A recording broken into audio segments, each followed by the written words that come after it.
Hello, I'm Isaac Hayes III, founder and CEO of Fanbase. Listen to what I'm about to tell you. The window to invest in Fanbase is closing. We've raised over $10.6 million of our $17 million goal. That means there's room for less than 6,370 people to invest in Fanbase for the average amount. The minimum to invest in Fanbase right now is $399. That makes you an owner in Fanbase today. Go to startengine.com/fanbase to invest. Why? Because current social apps have taken advantage of users for far too long, with content suppression, shadow banning, harmful racist content, and no real tools for monetization and equity. Fanbase has over 1.4 million users and counting, allowing anyone to reach all their following and monetize their content from day one. Social media is the new TV, and whoever owns the apps that distribute that content have the opportunity to own potential billion-dollar companies. While big platforms with uncertain futures are failing to serve their users, Fanbase is stepping up to fill the gap. Don't wait until it's too late. Invest now, invest for yourself and your future. Go to startengine.com/fanbase and own the next generation of social media.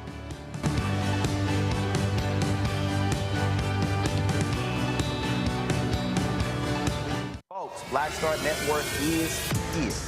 Hold no punches. I'm real revolutionary right now. Black power. Support this man, Black Media. He makes sure that our stories are told. Thank you for being the voice of Black America, Roland. Stay black. I love y'all. All momentum we have now, we have to keep this going. The video looks phenomenal. See, there's a difference between Black Star Network and Black-owned media and something like CNN. You can't be Black-owned media and be scared. It's time to be smart. Bring your eyeballs home. You dig?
Folks, today's Thursday, June 12, 2025, coming up on Roland Martin Unfiltered, streaming live on the Black Stud Network. I'm here in Memphis, where I spoke earlier at the 32nd annual Juneteenth Freedom Celebration here in Memphis.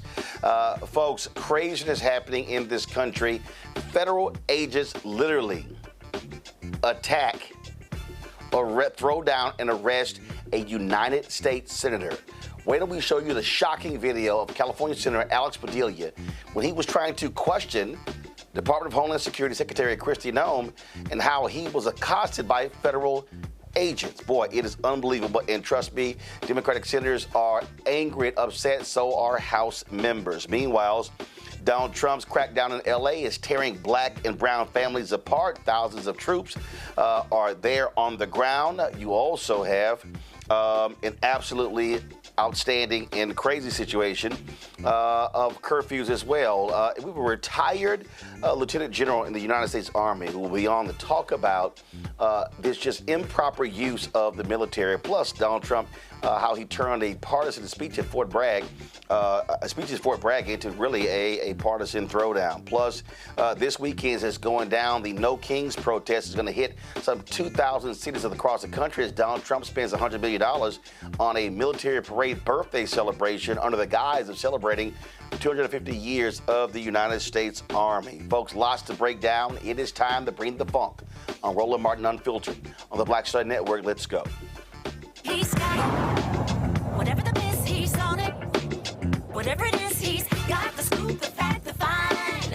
And when it breaks, he's right on time and it's rolling. Best believe he's knowing. Putting it down from sports to news to politics. With entertainment just for kicks, he's rolling.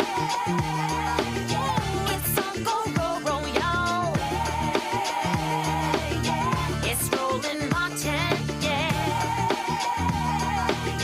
rolling with Roland now.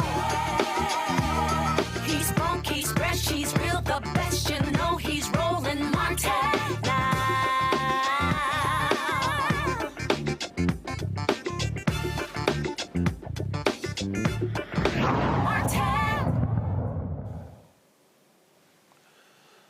Folks, we repeatedly told you what would happen if Donald Trump is put back in the Oval Office, how he would abuse his power.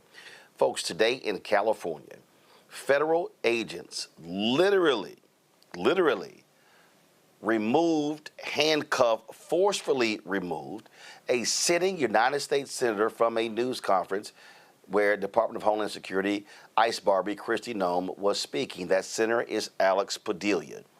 Folks, NBC News political and national correspondent Jacob Soberov, he captured the moment where Padilla was forcefully taken from the room, taken to the floor, and handcuffed. Now, he was trying to, hold on one second, guys. Padilla was he was first of all invited there for a briefing with Noem.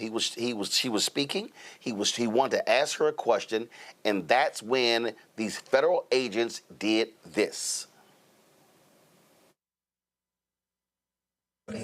Guys, ready? And bell. Sir, hands up. I'm Senator Alex Padilla. I have questions for the secretary because the fact of the matter is a half a dozen violent criminals that you're rotating on your. I also want to hands off. How many of our ICE agents have been docked? On the ground. Hands behind your back. Hands behind your back. If you don't my hands, go ahead, stand behind my back. All right, cool. Other hand, lay flat, lay flat. Other hand, sir. Other hand.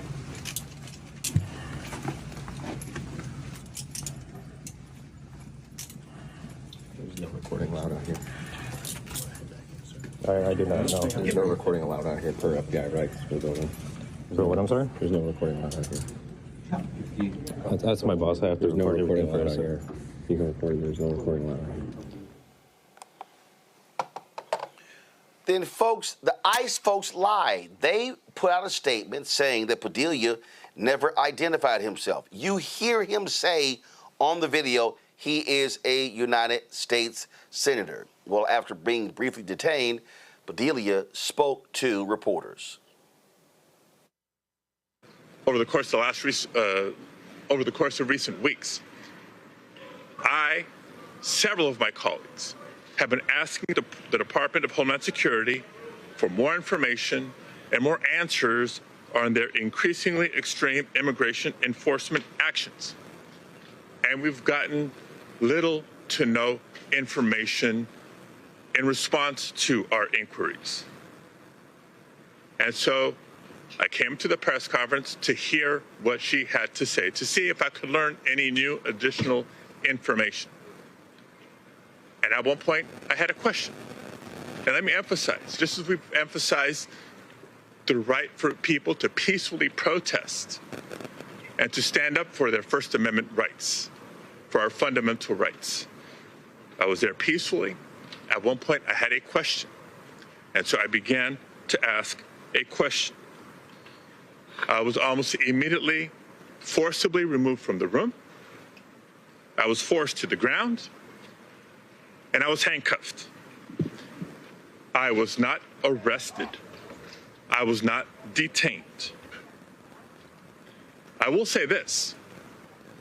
If this is how this administration responds to a senator with a question, if this is how the Department of Homeland Security responds to a senator with a question, you can only imagine what they're doing to farm workers, to cooks, to day laborers out in the Los Angeles community and throughout California and throughout the country. We will hold this administration accountable. Folks, the actions against Senator Padilla unleash Democrats on Capitol Hill. They were angry, they were fired up, and were shocked and stunned by the actions. Now, mind you, one of these federal agents included an FBI officer. It was unbelievable what took place. This is New Jersey Senator Cory Booker on the United States Senate floor. Mr. President. I recognize the senator from New Jersey. I never thought I would imagine having to stand here and discuss what I saw today. A United States senator in his own community, in the city in which he grew up, elected under the authority of the people, stepping forward to get answers to legitimate questions, and we see him being thrown to the ground after being removed from a room forcibly and put into handcuffs by multiple people. This, to me, is such an abuse of authority. It is a violent act, and there can be no justification of seeing a senator forced to their knees, laid flat on the ground, their hands twisted behind their back, and being put into restraints. If you see the video, at that point, he's not fighting, he's not pushing. But this is a pattern and a practice. This is not an isolated incident. I remind people that in my own community, in the city of Newark, we had a congresswoman and a mayor at a facility. The mayor invited into the gate the Congress people, invited into a conference room, and then the mayor asked to leave, who did leave, and then numerous agents run out to arrest that mayor. Now, the judge in this case said it was outrageous, reprimanded the Trump administration for the arrest in and of itself. We see time and time again with this administration trying to precipitate a response by the misuse and the abuse of force. This is more akin to authoritarian governments. When you see a democratic nation having their executive begin to arrest mayors, begin to arrest judges, begin to arrest a United States senator who is simply asking for answers to their questions, to remove them from a room forcibly, to throw them to the ground, to put them in restraints. This is something that we should not tolerate. And by we, this is not Democrats and Republicans. This is we in this body. We have a constitutional obligation to provide oversight to the executive, a constitutional obligation to ask questions, to make inquiries, a constitutional obligation to check and balance the authority of the executive. And so here we saw before our eyes a senator in their district, in their state, asking questions, and we see him being shoved out of a room, but it did not stop there. Shoved to the ground, shoved onto his belly, and have his arms pulled behind his back. This should outrage every United States senator. This should outrage every United States senator. Folks, this was Senator Elizabeth Warren as she was headed to the Senate floor. Okay, we're going to have that in a second. Folks, it's absolutely crazy. It's absolutely crazy. Let's roll the next video. Call it what it is, a disgraceful abuse of power. Senator Padilla was handcuffed and dragged out of for daring to ask a question. This wasn't a threat, it's dissent, and they crushed it with force. They're not keeping us safe, they're trying to silence us. We won't back down. Folks, that is Congresswoman Norma Torres. It's just, just unbelievable what we're seeing. Not only that, we had, of course, again, we're going to show you what Senator Elizabeth Warren had to say. Then you had this major clash in the House between Congressman Maxwell Frost and James Comer and that nutcase Marjorie Taylor Greene. And this thing just goes on and on and on. And Republicans, it's amazingly how silent they are. I want to bring my panel. We're going to play you some of this more video. Dr. Greg Carr, Department of Afro-American Studies, Howard University out of D.C., Reese Colbert, host of the Reese Colbert Show and creator of Card Game, and my tripping out of D.C., Zabora G, EIA consultant, employment specialist out of Houston. We have Greg and Reese. Here's the thing here, Reese. It is just nuts here. And when you talk about an authoritarian regime, that's what this is. What Donald Trump wants to do, he wants to amass power. He wants to act like he has total control over every federal law enforcement officer. They can do what they want. We're going to talk a little bit later about the speech that he gave before those troops at Fort Bragg, how they think, no, these are my troops, I can do what I want, and how they even were weeding out people who agree with him politically, which is never supposed to happen when it comes to the military.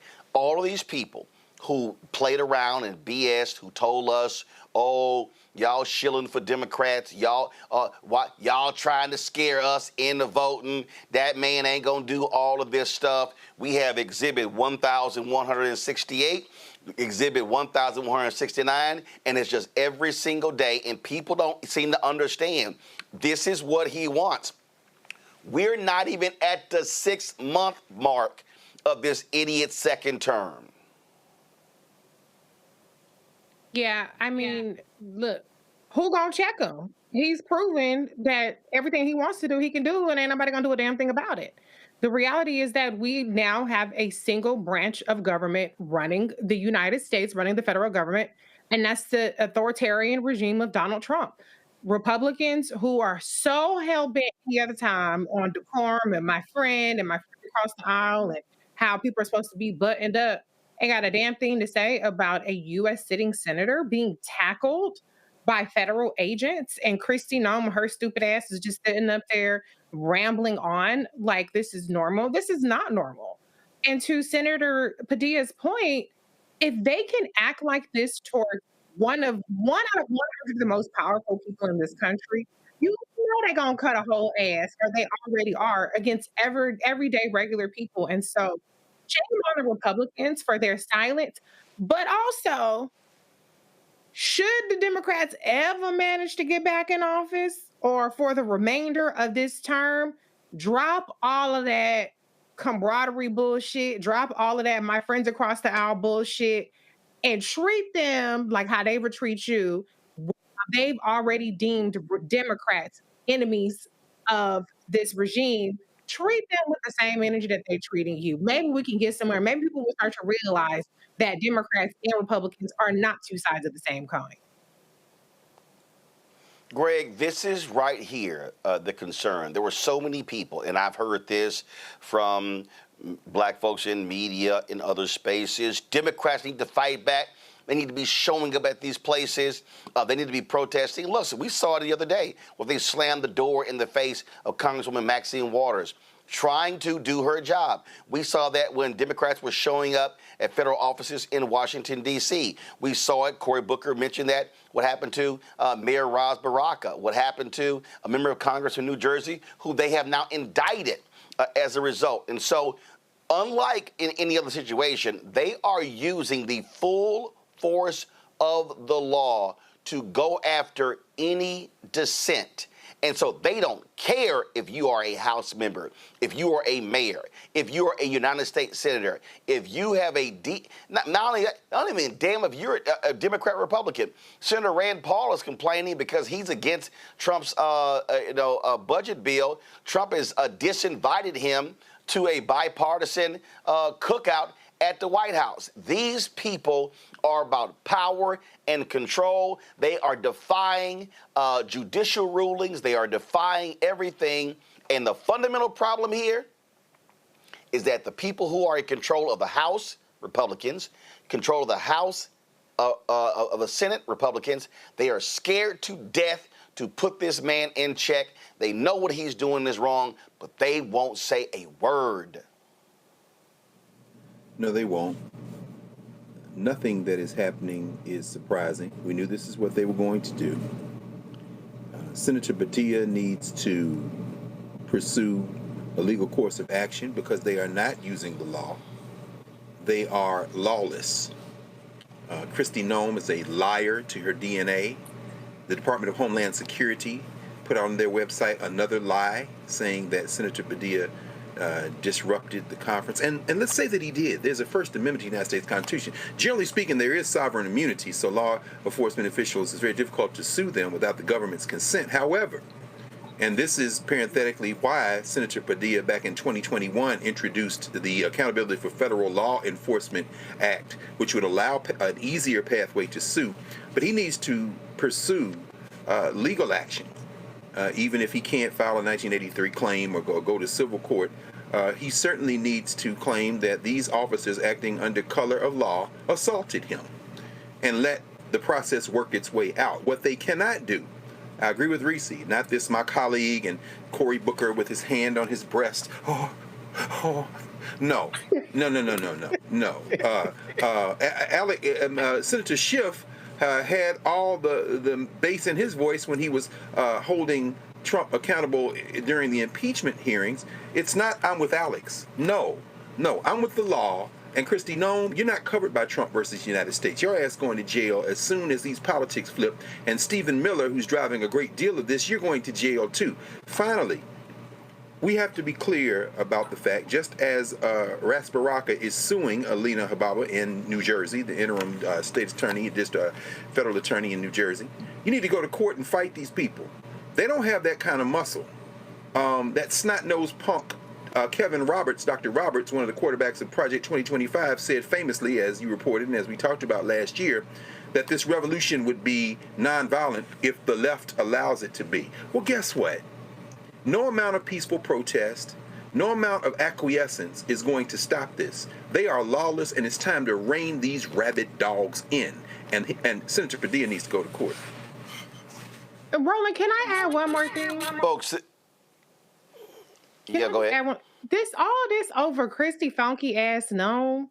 this wasn't like the State of the Union and Padilla was bum rushing the stage. This was a press conference with a low-level cabinet secretary in a local area. This isn't even a federal building. And this is the extreme escalation of violence. This wasn't just a disproportionate response because they're just jacked up. It's because they're trying to send a message, particularly to Democrats, that none of you are going to do a damn thing about anything that they want to do, because this is just so extreme over, like I said, this is a low-level person. This isn't nobody high up on the, it wasn't like it was J.D. Vance or the Pope or something up there. So the way that they feel so comfortable right now, you have military people yelling partisan things. They really are feeling themselves and smelling themselves right now. And unfortunately, there's no organized effort on the Democratic elected side to make them have any fear about doing these things. Folks, this is Los Angeles Mayor Karen Bass with her reaction. Lie. And I just have to say, I served with the secretary. I served with the secretary for probably about 10 years in Congress.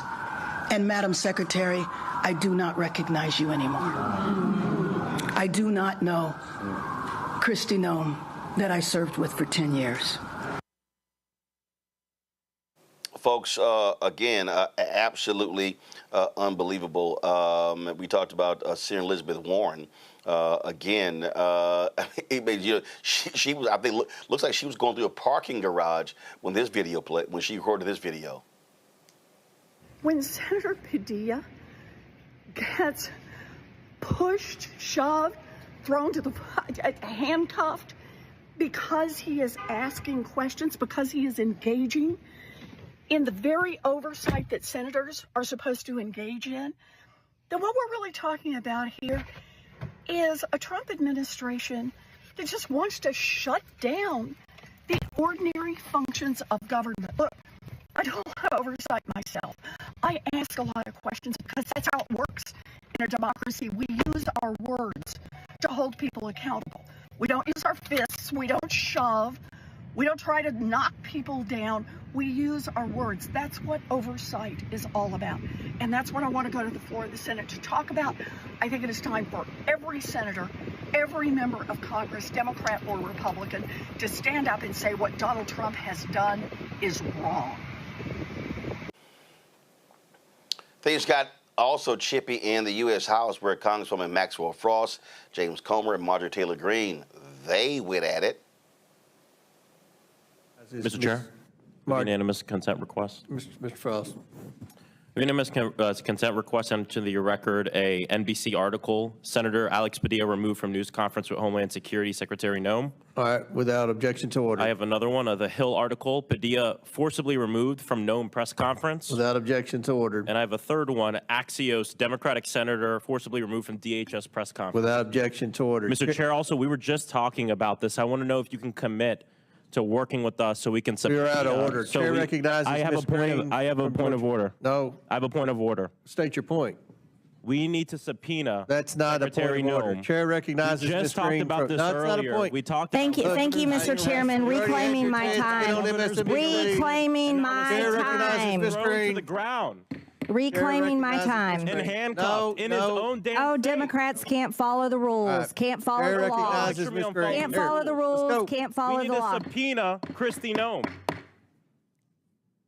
Chair recognizes Ms. Green. DHS There's federal a officers privilege of that the threw a majority, US and that senator means to the we're in ground. charge, Just not this your morning we were side. talking about this happening Because to you governors. lost the All right, election. Ms. Green, we're going to start the Because clock. you supported the invasion of our country.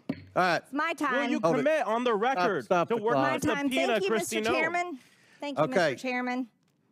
You're out of order. Chair recognizes Will Ms. you Green. commit on the record you. to subpoenaing Kristi Noem because a U.S. senator was just thrown to the ground and detained in his own... Democrats can't follow the rules. out of Can't order. follow the law. Will Can't you commit? follow the Shut rules. up. Just shut Will you? up. No, you don't. No, Shut you're up. not going to tell me to shut up. How do you get him in order?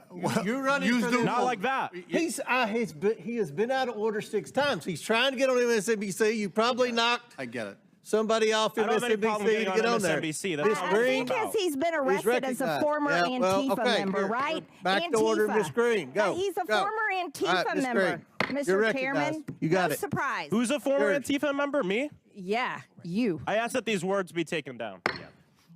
No, Miss Green, Thank you. you're I recognized. asked Thank that you, these words Mr. be taken Chairman. down. There's a motion. Governor Miss Green is Hochul, recognized. Governor I asked that Hochul, these you words be taken stated down. that you're a proud Democrat, proud registered All right, Democrat. we got to suspend. There's been a parliamentary move. They said they weren't going to do that. That idiot literally said, you're an Antifa member? Okay, white supremacist. Zabora G joins us.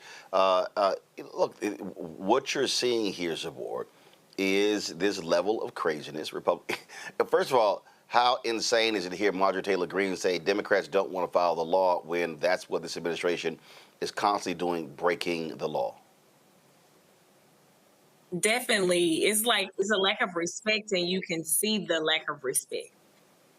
No order was followed. They are just throwing words, screaming, removing people. They have no level of decorum. And they can say all day that it's the Democrats that are not following the rules or the Democrats that are not doing this and not doing that. But how can anyone follow rules in so much chaos? You don't want a person to follow the rules or have respect when you're throwing people out and dragging people out. I think that it's a disrespect to our democracy and to everything that the country is supposed to stand for.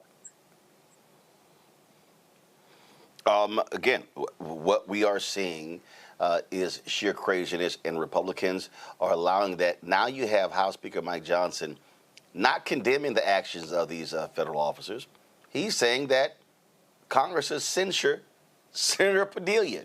These people literally are crazy.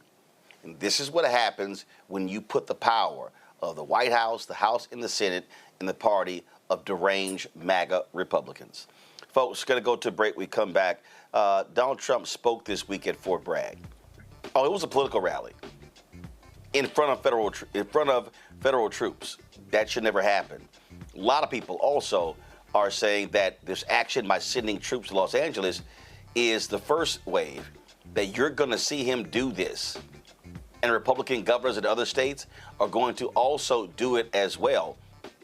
They want to put Army troops, Marine troops on the ground to quell the First Amendment rights of Americans. We'll talk to a retired U.S. Army general next, right here on Roland Martin Unfiltered on the Black Star Network. On the next Get Wealthy with me, Deborah Owens, have you ever had $1 million idea and wondered how to bring it to life? Well, it's all about turning problems into opportunities. On our next Get Wealthy, you'll learn of a woman who identified the overload bag syndrome, and now she's taking that money to the bank through global sales in major department stores. And I was just struggling with 2 or 3 bags on the train. And I looked around on the train and I said, you know what? There are a lot of women that are carrying two or 3 bags. That's right here on Get Wealthy, only on Black Star Network. This week on The Other Side of Change. We are here talking about the unfortunate case of 30-year-old Adriana Smith, who was diagnosed and pronounced as brain dead at 9 weeks pregnant and is being kept alive by the state to carry this pregnancy out to full term without any input from her family. It's a really harrowing example of the lack of bodily autonomy we have in a post-war world, and we're going to dream bigger. Join us on The Other Side of Change, only on the Black Star Network.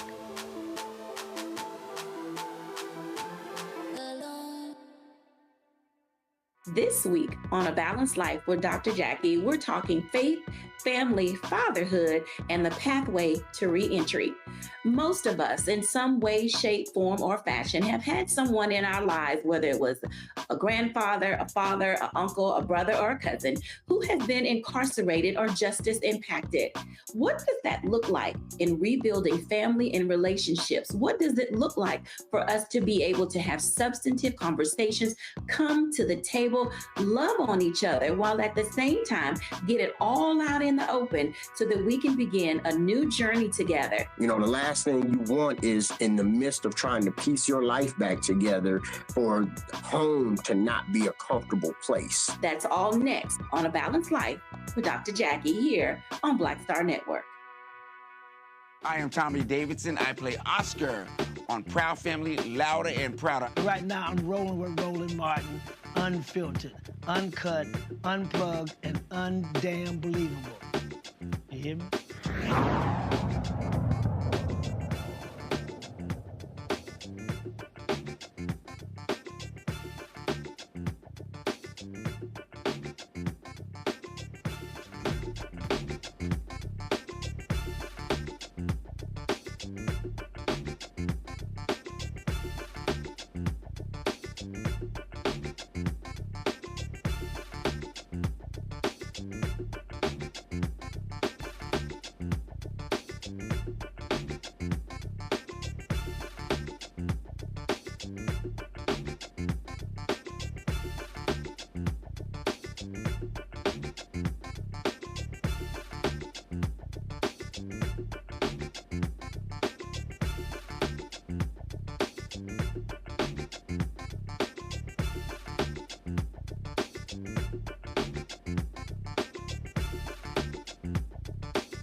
Critics are complaining about Donald Trump sending federal troops to Los Angeles to quell protests. California Governor Gavin Newsom never, ever requested for the troops to come in. That's normally the protocol where a governor requests National Guard troops. Trump chose on his own. While that happened, this week he went to Fort Bragg, where he gave a shameful and despicable speech where we now know, according to Military Times, where they literally were casting soldiers, did not want overweight soldiers to be in the stands behind him. They wanted soldiers that agreed with the political ideology of Donald Trump. And during that speech, he was ripping President Biden, he was ripping the media, and you heard the cheering of these troops. Folks, in this country, the military is not used as political props. But the draft dodger, Mr. Bone Spurs, the man who also didn't have the courage to go see the grave sites of American soldiers, a man who is called soldiers that have given their lives for this country losers. That's this individual right here.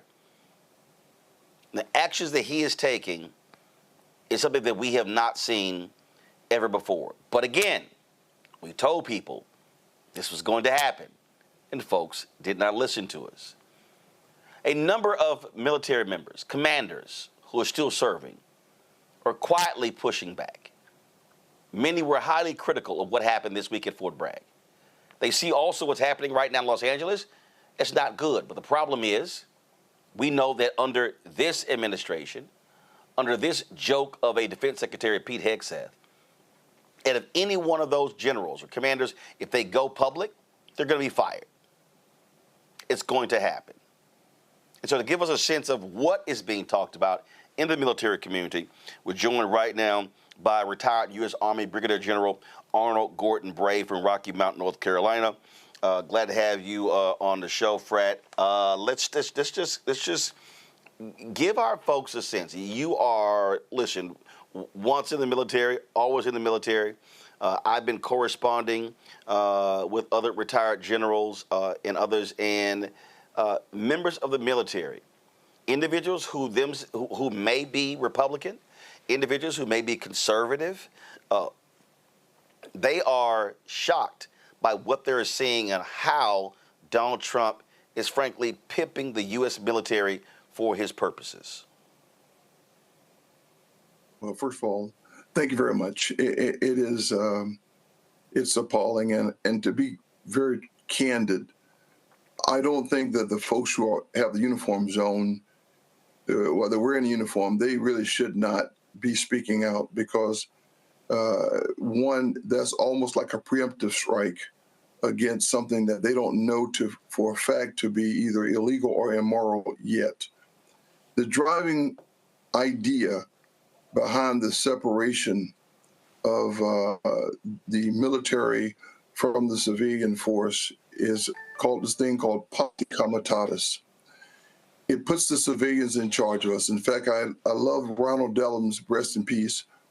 He, a former Marine, made the statement to General Sullivan when he retired that he was going to become the most powerful member in America when he retired, because the civilian force does command the military. That's fair. Then that's how it should be. At the same time, we are not to interface, and there are multiple reasons why we should not interface in a direct way. You know, Big U from the former member of the Crips talked about how he wants to make sure that we don't put people, he used the word homies. We don't want homies trying to run other homies. It's hard. And similarly, what you don't want to have is your civilians who've now been trained, Army, Marine Corps, Space Force, Air Force, Navy, now trained, coming back in with their own ideology and trying to run the neighborhoods, or under somebody else's leadership, running it with that kind of training. That's part one. The other thing is that our job is to fight and win the nation's wars. You don't want someone whose job is to get in that zone, identify a threat, make it an enemy, and to be fair, kill it and win. Kill him or her and win. That's a mindset.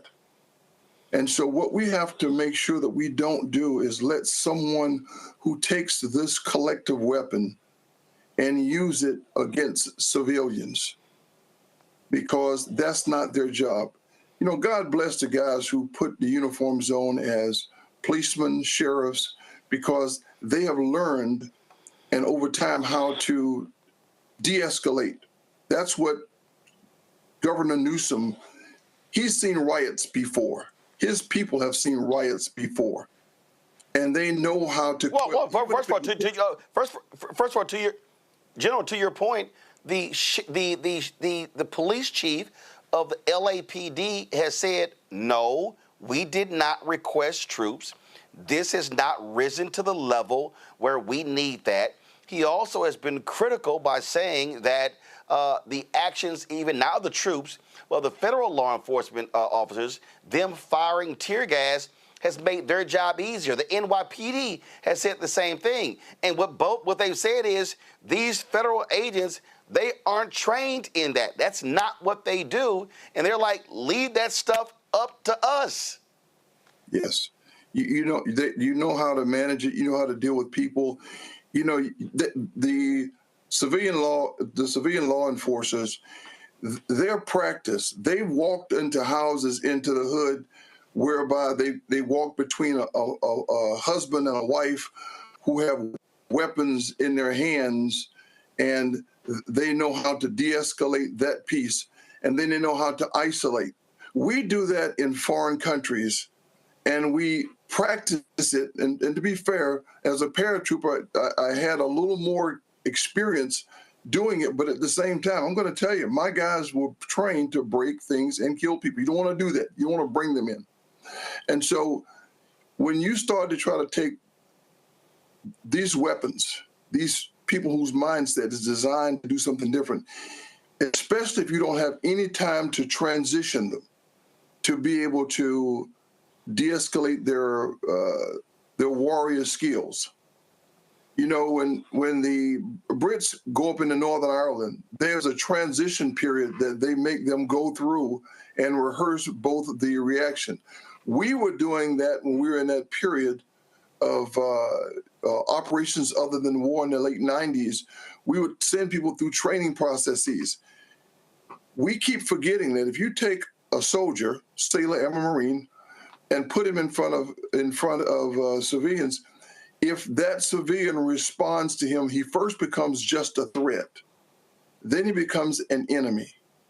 That's the last thing we want in this nation. That's the last thing we want in this nation. You know, Chairman Kane, who's our current chairman of the Joint Chiefs, He's the only person on active duty that really has stepped up to, and by the way, that's his job, to interface between the civilian and the military. That's his job, to advise. And he clearly advised in a letter to the president that you cannot politicize our military, because he saw the danger in it. Similar to Mark Milley, when they watched that, it's great that we have that kind of leadership still in the uniform that says you're going to a different level. You can't bring our forces like that. You know, a young Marine had indicated that he would be not so kind to anyone who spat on him. And see, on the surface, you think that's just that young Marine. But that Marine is part of the Marine Corps. He is a friend. And after contact, soldiers, sailors, airmen, we fight for each other. This thing can evolve and devolve into something that we don't want it to be. You hit the nail on the head. So General, the thing that again, that people have to understand, and Trump officials that they do this when they say Trump's military, Trump's army, Trump's Marines. No, they're not. And presidents are very careful to understand when their language, because they understand that even though that person is the commander-in-chief, there's a hierarchy, there's a chain of command that the military cannot be seen as being used for partisan purposes. That the military does not identify as blue or red, Democrat or Republican. The military is about serving the American people. But what you have here, you literally have, Pete Hegseth walking around. I served in combat. I know more about this than all of you. And they are taking a wrecking ball to so many firewalls in the Pentagon. And what you do, in the first time, you literally had a wall there. You had individuals who said, no, we can't allow these things to happen.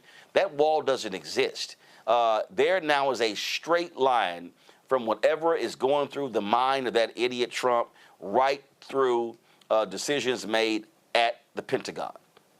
And so when you're talking to your fellow retired Army officers and other members of the military, what are they saying with what they are witnessing right now? Yeah. First of all, I'm reluctant to really call the commander-in-chief any names, and we can do that because, but the reality is that, I can. Yeah, I can. You can. You can. We're all service, and to that end, right now what you have is you have the retirees and the active force. Their conversations, but they're looking at it literally through the lens of service and making sure that we're able to ultimately be able to do the things that we're asked to. You're asked to fight and win the nation's wars. That's why you maintain an army. Nations don't disagree because they maintain armies. They maintain armies because they disagree. And if you start to make it so that our military is now assigned to or believe that they follow the orders of the President of the United States, that's the oath that you take when you first join. The oath you take the moment you hit from sergeant on up, it is clearly to the Constitution. In fact, even the senators and congressmen take that off. It's to the Constitution. And Congress has a responsibility to actually raise the Army, to get the Army and prepare it for its use. The unfortunate piece that I don't think even our forefathers foresaw is that we would have people who don't even understand all of its uses and the impacts of it. Because you figure, remember, our leaders were born out of conflict at the time they're writing, and I all kind of understood they had worked with Washington when they were crafting this thing, and even the others were diplomats on a larger scale. They couldn't envision that we'd have someone who had not fought before, someone who would be selfish Now, that part I will say without hesitation, because it's about him. Well, you know what, General, I would have to disagree with you. I disagree with you on this point.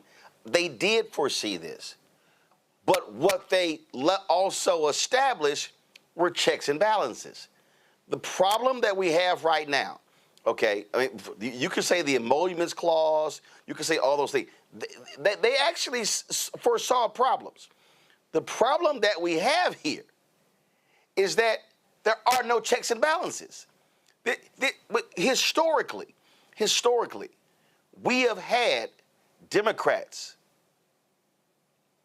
challenge a Democratic president when it came to their actions by saying, you're violating the United States Constitution.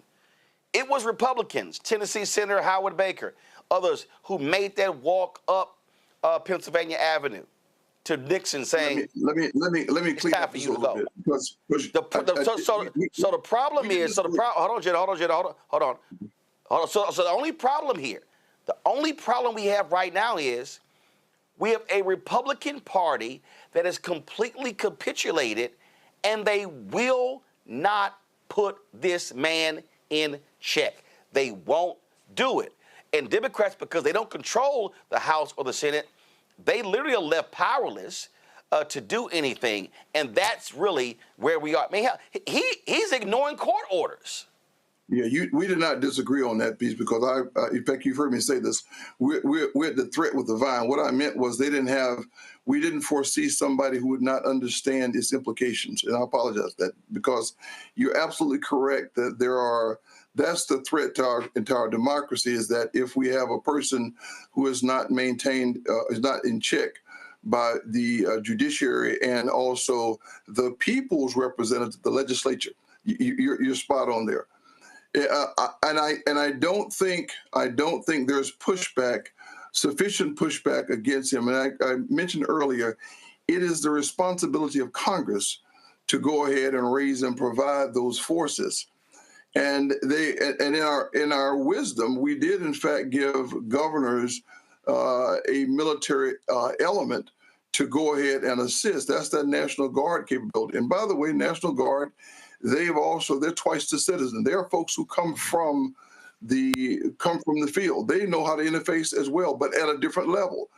And that to that end, when they come into the fight, you focus those into protection of infrastructure and let the law enforcement interface with the people. So there's even kind of a roll up, a format of how you use the different tiers of forces. And to your point, it's very clear that our forefathers saw a threat that if you ever gave too much power to one person, one entity, that's why they separated those powers, and they gave the judiciary the requirement and responsibility to be one, co-equal, and two, to interpret the Constitution, and then to issue those laws to help govern it. So yeah, you're spot on, and we agree with that.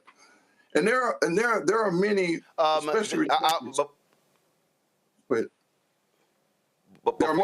go to my panel with questions, that also see this in voice, and you'll see some of them in the paper. So I mean, they'll make comment, but all of us are still trying to make sure that we aren't part of the problem, whereby someone thinks that there's this shadow force that's evolving and emerging.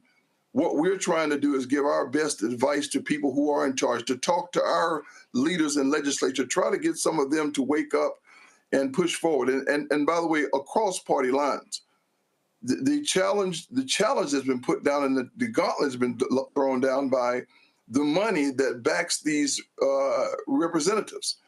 You've got Musk, who said basically, and even though he's split, he's now made up.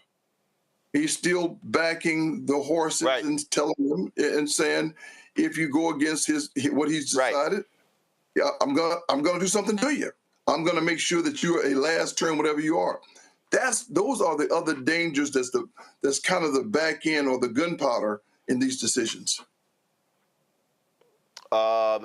We talked about you mentioned General Mark Milley, former Joint Chiefs of Staff leader, and it was a short speech But this was his outgoing message that he delivered that still resonates, and it's most important when it comes to what we are facing right now. This was a warning that he gave to the country. Unfortunately, the country did not heed his warning. Listen. I'm deeply honored to have worn the cloth of this nation for 43 and a half years, and I'm humbled to have served as the 20th chairman of the Joint Chiefs of Staff. But today is not about anyone up here on this stage. It's not about the President, the Secretary of Defense, me, CQ. It's not about us. It's about something much larger than all of us. It's about our democracy. It's about our republic. We are unique among the world's armies. We are unique among the world's militaries. We don't take an oath to a country. We don't take an oath to a tribe. We don't take an oath to a religion. We don't take an oath to a king or a queen or to a tyrant or a dictator. And we don't take an oath to a wannabe dictator. We don't take an oath to an individual. We take an oath to the Constitution, and we take an oath to the idea that it's America, and we're willing to die to protect it. Those values and ideas are contained within the Constitution of the United States of America, which is the moral North Star for all of us who have the privilege of wearing the cloth of our nation. It is that document that all of us in uniform swear to protect and defend against all enemies, foreign and domestic. Those who sacrificed themselves on the altar of freedom in the last 2.5 centuries of this country must not have done so in vain. The millions wounded in our nation's wars did not sacrifice their limbs and shed their blood to see this great experiment in democracy perish from this earth. No, we, the American people, we, the American military, must never turn our back on those that came before us. And we will never turn our back on the Constitution. That is our North Star. That is who we are, and that is why we fight. Thank you, and may God bless our military, and may God bless the United States of America. General Miller's a great guy, and we worked together. He actually worked for me for a week before I left. Good man, and that those aren't words. That's his DNA. You were going to say something. I'm sorry. He is. What you heard was you heard him articulating what every officer and for sure every person who's a senior leader has in their core, which is that commitment to this nation and to protect those soldiers, sailors, Air Marine, Coast Guardsmen, and spacemen when they are given and use the word privilege to command. And I said something earlier, if you understand it's both a privilege to lead and command America's sons and daughters, you treat them as precious as you can as you make them hard and do those tough things that very few people are willing to do. And so if you're going to take care of them, you're going to put them in that kind of environment, you're going to also make sure that, one, they are treasured by America's citizens. And you're not going to have them looking at American citizens as less than or something other than what they are. It's those people, it's the idea, the concepts of this nation, those words that are crafted so beautifully in the Constitution and the Declaration of Independence. That's what you're fighting for. That's what we fight for. And when somebody, any one person, steps up to think that they're it, and you do my whims, that's when we break. That's when we break. And to the greater point, there was a clear vision to protect us from having this kind of breakdown in structure, because that's what we're fighting for. That's what we're fighting to protect. And so we've got to treat those soldiers, sailors, and Marine Coast Guardsmen and spacemen so that, one, they understand that they are not a political tool against each other, not a political tool against another party. They are a political weapon for American policy externally, principally. I want to go to my panel. Greg Carr. Greg Carr, your question. Thank you, Roland, and thank you, Brother General. It's clear at this point that this man has been having basically political rallies at military events and military installations. My question is really a two-part question very quickly. One, what do you expect this Saturday in terms of what's going on here? I was just left the Smithsonian and seeing everything lining up down there. We know it's not going to be a celebration of the Army, but a celebration of Donald Trump, which of course flies in the face of exactly what General Milley was talking about. What are you expecting Saturday to come out of this man's mouth with the entire United States Army as a backdrop staging for his branding exercise? And then could you say a word about the duty of active military to refuse to carry out unlawful orders, because that's clearly what we're inching toward. First of all, I hope that no one has to actively refuse an order that is illegal or immoral, but they have that requirement to do that. They say it's illegal or immoral, and so I hope that doesn't come to fruition. The second thing is I won't try to give you my vision, because it's always dangerous to project what will happen or what. I can tell you a little bit about what I can. And by the way, June 14th is also my birthday. It's also Flag Day, and it is also the Army's birthday. It was, in my mind, the least of days to celebrate, because it is one parochial to Army. If you want to do the flag, and the argument that was made was that we never celebrate our wars. We never celebrate winning war because the results of war are never final. And no one has seen the end of war except the dead. Soldiers understand that. So we celebrate. We celebrate when you see us walking down the street. We celebrate the fact that we're home, that we achieved a mission. That's what we did in previous times. We weren't celebrating that we won, because no single nation wins these major wars. So this idea that somehow this is, and this is the point that you're asking, I guess, that this is somehow a celebration of the military, it's a farce. It's a farce. It is a celebration to occur on a birthday. And I expect at some point in time there will be a birthday celebration that will be part of this. And that's the thing. Reese? In fact, I even wrote about that a while back. He was going to try to do this. This was predictive, because it goes to the word of one of the essential values. The Army believes in loyalty, duty, respect, selfless service, honor, integrity, and personal courage. Selfless service is not in his DNA.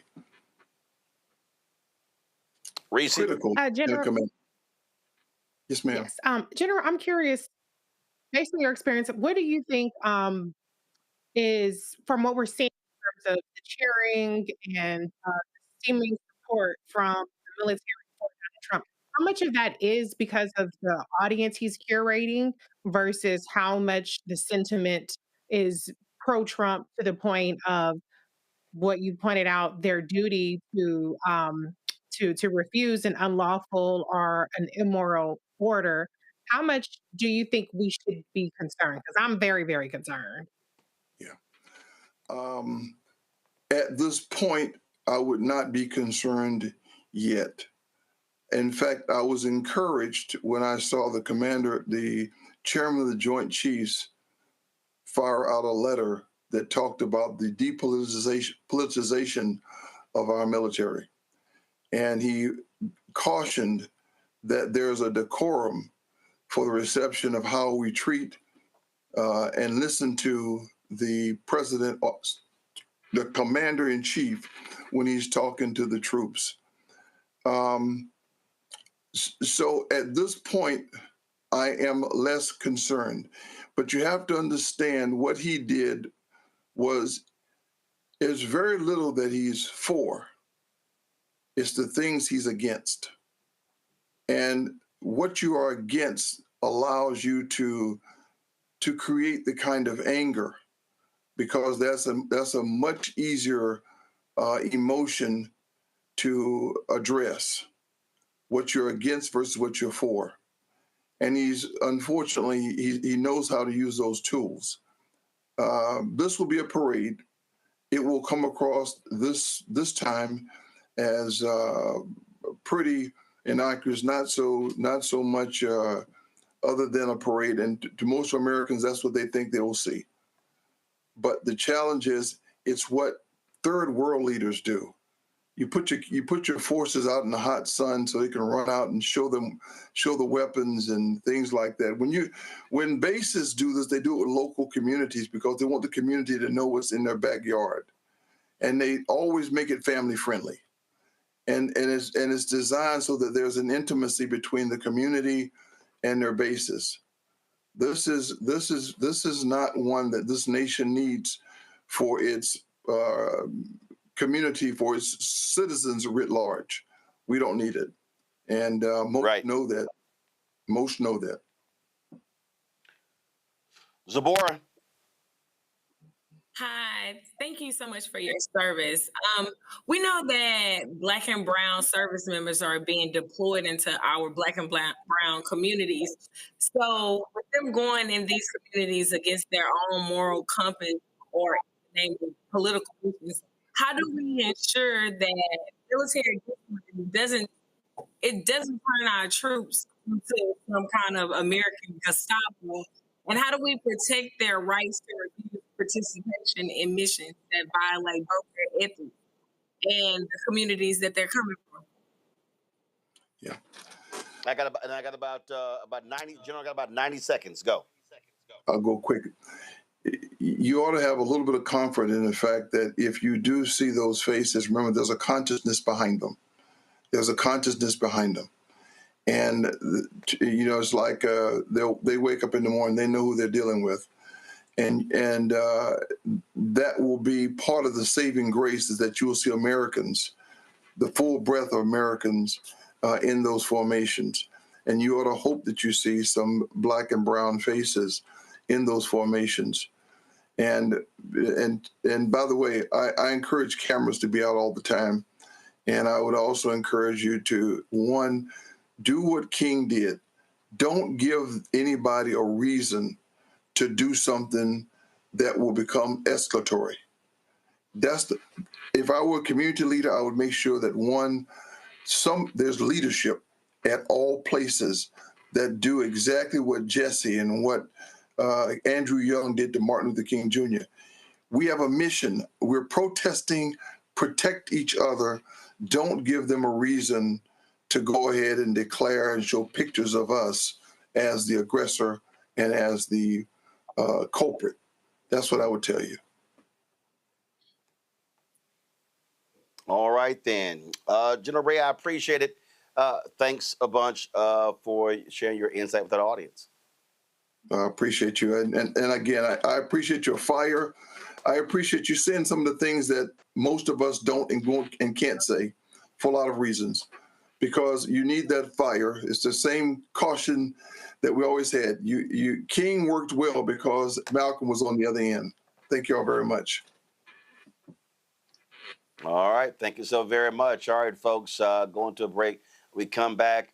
Congresswoman Jasmine Crockett, Congresswoman Summer Lee, they were on fire, lighting up the Trump administration when it came to the issue of immigration. We'll show you what took place today on Capitol Hill. Folks, you're watching Roland Martin Unfiltered on the Black Star Network. Support the work that we do by joining our Bring the Funk fan club.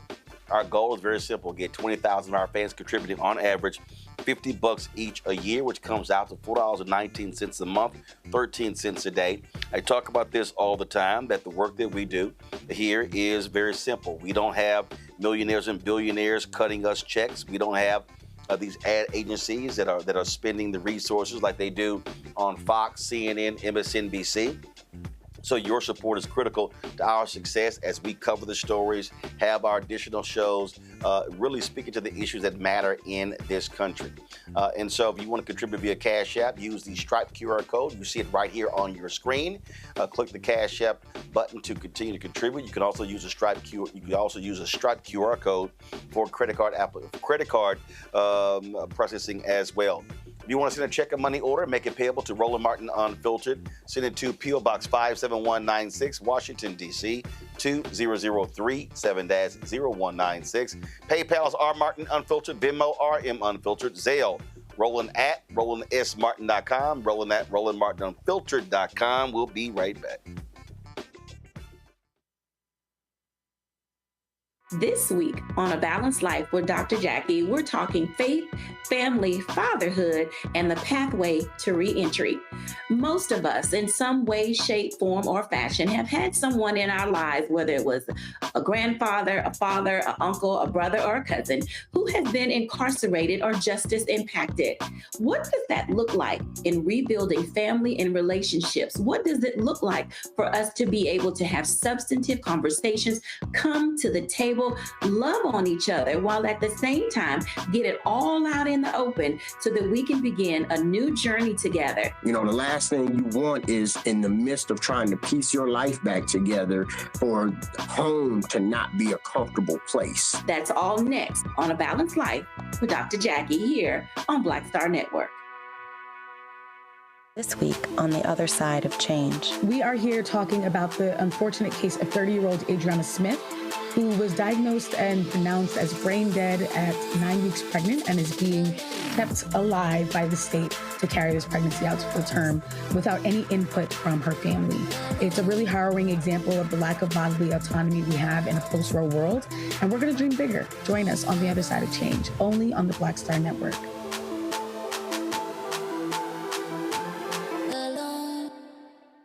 Next on the Black Table with me, Greg Carr. An hour of living history with Dr. Richard Mariba Kelsey, thinker, builder, author, and one of the most important and impactful elders in the African American community. He reflects on his full and rich life and shares his incomparable wisdom about our past, present, and future. African genius is saying that my uncle was a genius, my brother was a genius, my neighbor was a genius. I think we ought to drill that in ourselves and move ahead rather than believing that I got it. That's next on the Black Table, here on the Black Star Network. Hi, I'm Jo Marie Payton, voice of Sugar Mama on Disney's Louder and Prouder Disney Plus, and I'm with Roland Martin on Unfiltered.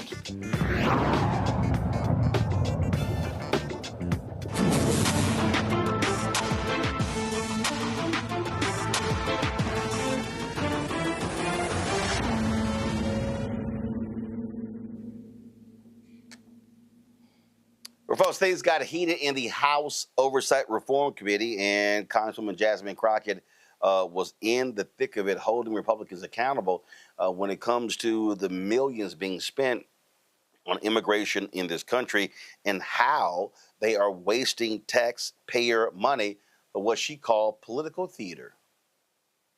And thank you so much to our governors. And I want to say I apologize. I apologize for the abuse that you are facing in this committee that is supposed to be about waste, fraud, and abuse. And I also apologize for wasting your time, because this is nothing more than political theater.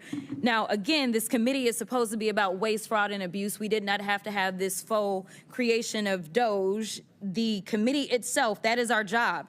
So what I want to talk about is something that the American people may want to know, which is economically, how is this impacting them? These failed immigration policies that are only put on so that they can have a show, because we have a reality show president who seemingly still believes that this is all about TV instead of real lives. So let me talk about something really quickly, because I want to clarify something, because I believe that all of you understand the importance of something like tourism. Are you aware, any of you, are you aware as to whether or not tourism in the United States is anticipated to decrease to the extent that we are estimated to lose $12.5 billion in international vendor spending in just the year 2025? I can answer as the tourism capital of the country. I assume you could. Tourism's already down. It is down in the North Country where the Canadians refuse to come over because of the hostility toward their country. It's happening in New York City. It's happening at our sporting events here, our theater. There's a ripple effect throughout our entire economy because of the change in attitude that our country, that once welcomed people from all over the world to visit and recreate and to live here, now feels like a very hostile place to them. It is going to have an economic impact on our bottom line without a doubt. So let's talk about it a little bit more. So I am supposed to have a number of FIFA games in Dallas, and I am fully anticipating that we are going to have a problem because I've been receiving phone calls that people don't feel safe coming here, and it's not the immigrants. It's this government that is making them feel unsafe. But let me also do this, because they love to cherry pick. They can find, you know, any one person that has been killed, and if they've been killed by an immigrant, then God darn it, every single immigrant is going out and they are killers, and that is the problem. But they don't want to talk about white supremacy. I don't know how many hearings we gonna have about the fact that there's been this one immigrant that killed this one person. And no, I'm not excusing any killings by them or white supremacists, but they haven't had these hearings. We didn't have a hearing on Buffalo and what happened there. We didn't have a hearing on El Paso and what happened there. We didn't have a hearing on Charleston and what happened there. So it's interesting that they pick and choose, because it seems like they love to pal around with the white supremacists, and so they don't want to talk about certain other things. But economically, I want to make sure that we're making this point again, because I know that Governor Pritzker, you were the beneficiary of a lot of things from the state of Texas.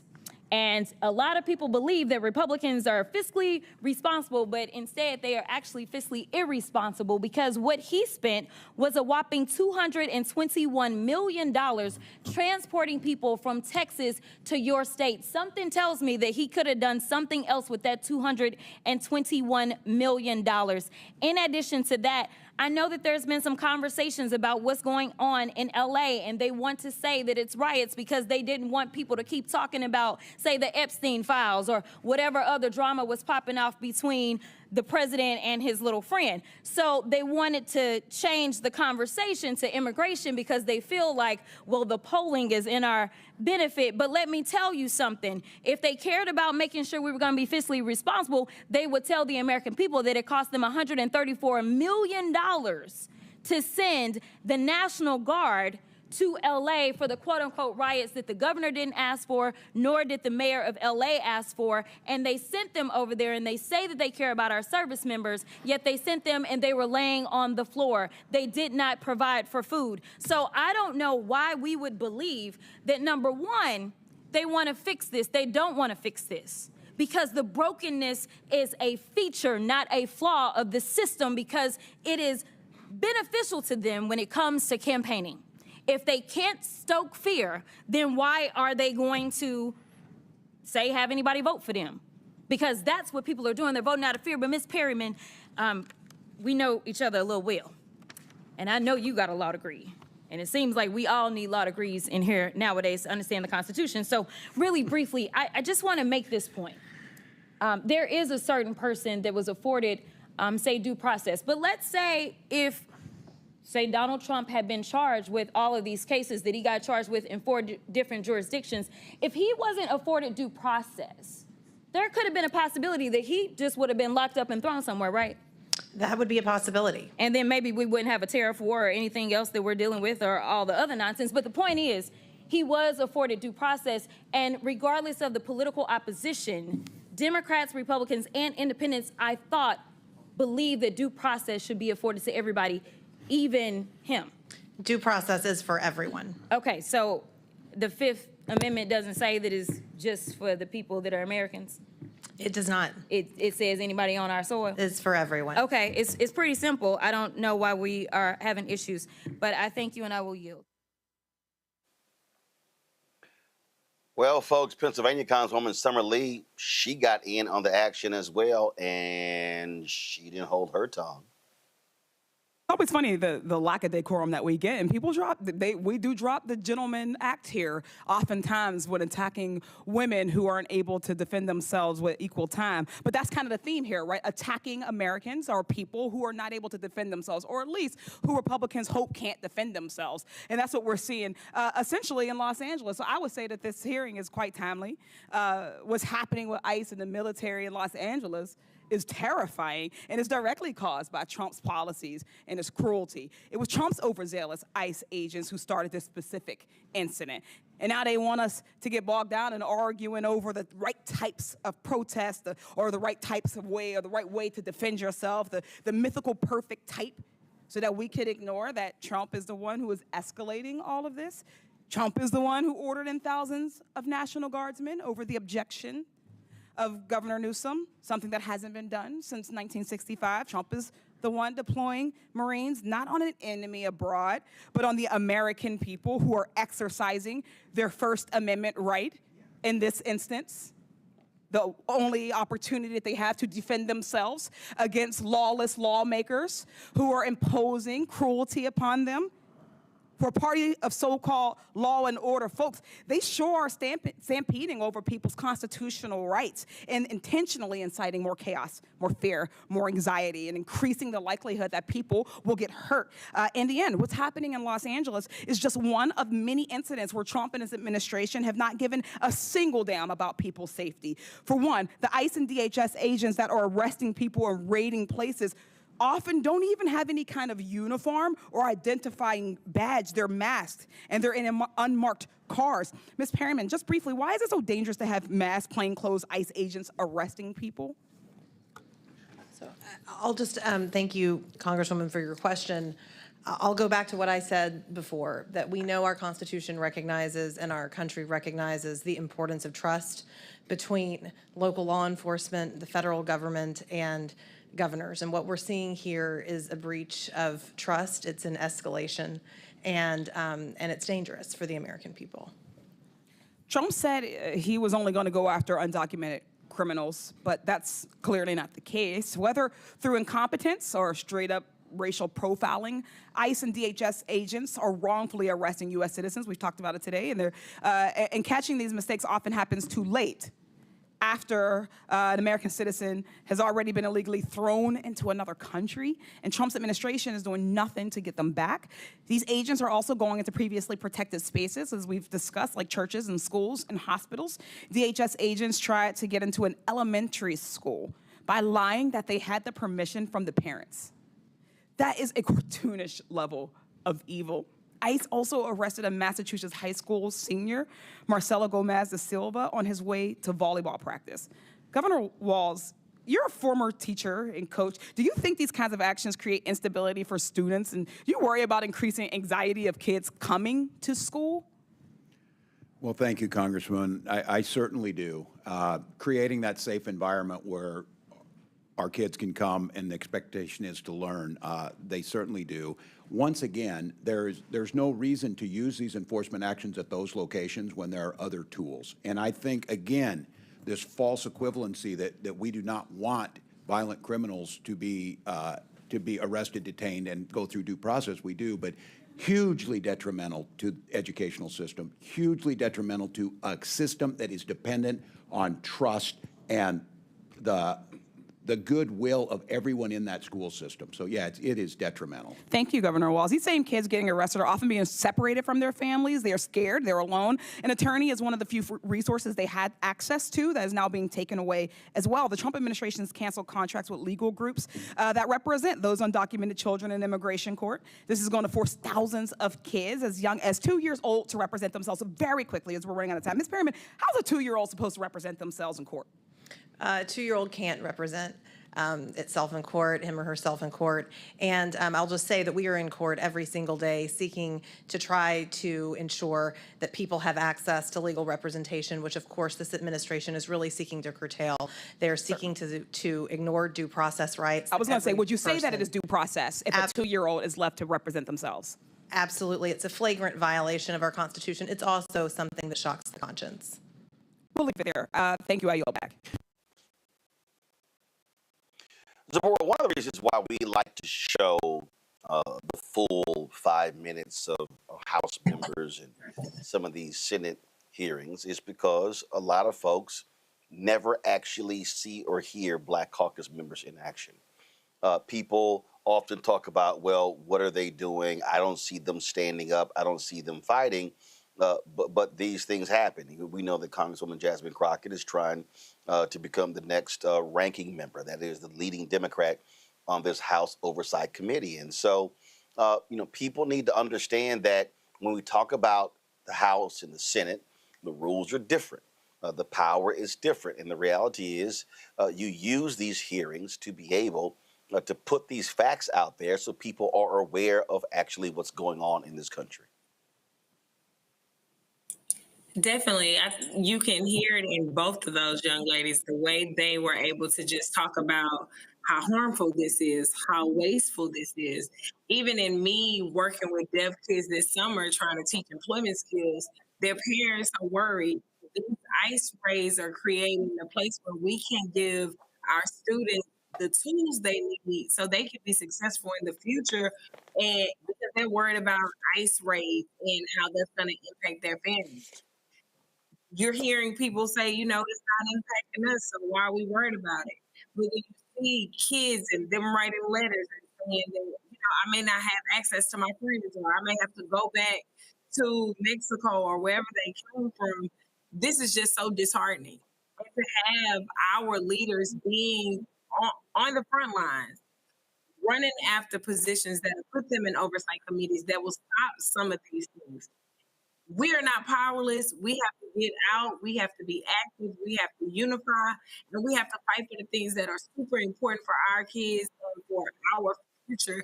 And for a country that has always been built on so many diverse individuals and diverse groups being in this country. Listening to Reese, power in what she was saying is so important that we identify that we got to stand up. We can't just be sitting back twiddling our thumbs while they're running our communities, destroying our communities, and agitating protests that are peaceful. Reese, there are a lot of people I hear, some African Americans, man, this stuff don't involve us. This ain't, we ain't got nothing to do with this here. Folk had better wake the hell up. I've read this the last 2 days, and I know I couldn't wait to read this for you and Greg. And that is Christopher Rufo had posted this on his Substack earlier this week, where he said that at the same time as we saw demonstrated in Portland, Oregon during the George Floyd riots, the agency should dispatch unmarked vans to follow key agitators and snatch them from the streets while the media are not looking. The most effective riot control is to take movement leaders off the field, infiltrate their networks, disrupt the flow of funding, and roll them up in federal investigations. Denying the left trained protest leaders now will create a strong precedent for the rest of the president's term. If these folks don't think that they will do this to Black activists, they are out of their minds. They've been doing it to us since you think of the Black Panther Party and SICK and all of these other organizations that were infiltrated. They've been doing this to us. This is their game plan. They've always had it. So we can't be... No, I'm sorry. Well, Reese, go. Yeah, you know what? It's past the time of hypothesizing about what they plan to do. They are already doing it. These are the people that felt like they didn't go far enough in squashing the Black Lives Matter protest. So they are chomping at the bit, itching to get Black people. Be very clear about that. And I know that there is some sentiment amongst some people, not all, that this is about protesting and, well, Black people don't get out there and protest because that's what they're going to use as an excuse to wrap you up. Oh, no. You don't have to be protesting. You could just be walking home. There was a lady yesterday, it was a white lady I saw 2 days ago who was trying to go to her apartment building who was attacked by the police. So as long as these That was a black woman from I'm sorry, that was a woman from Chile who was on vacation with her child, and they snatched her in New York City and left her daughter there stranded and held that woman for 8 hours. And hell, she was just here on vacation. Absolutely. Well, and we've seen even in it's really racial profiling, but we've seen where American citizens, military officers who are just plain clothes at the time, who are detained. The reality is you don't want to not just end up in South Sudan or Djibouti, but you don't want to be in the crosshairs of these people at all. And so the presence of 4,800 military personnel under the thumb of Donald Trump in any city is a problem. Greg Abbott is, I believe I read, going to unleash 5,000 National Guard in Houston. For what? People are gonna be trying to go to Juneteenth barbecues and shit, do some line dances, and yet he's gonna be sitting unleashing all of these military people. So even if you're not going to a protest, if you're going to the barbecue, you're going to a picnic, the presence of these forces is a problem for Black people, point blank, period. They don't need an actual reason. Your existence is reason enough for them. And so that's why we're trying to warn people to stay woke, stay prepared, and stay vigilant. If you don't want to get out there and hold protest signs and be on the front lines, okay, but you still need to keep your head on the swivel.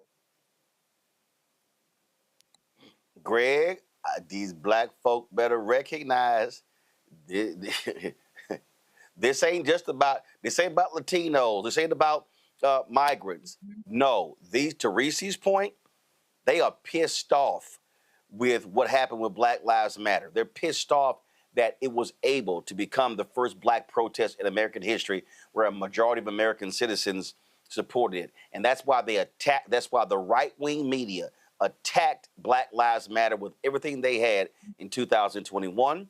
They attacked critical race theory in 2022.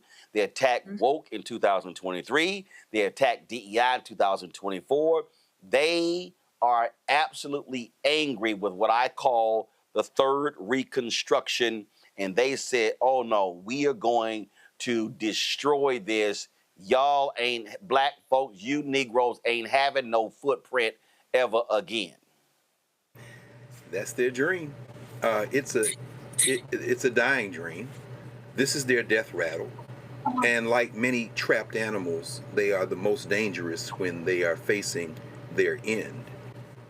The strongest and only consistent diversity, equity, and inclusion grouping in the history of the United States of America is whiteness. The DEI intellectual Christopher Rufo, who if he were a black man would not be writing or talking about anything, but because he is a white man and a white nationalist, he's promoted and platformed to talk about things he doesn't understand, is giving voice to their fantasy.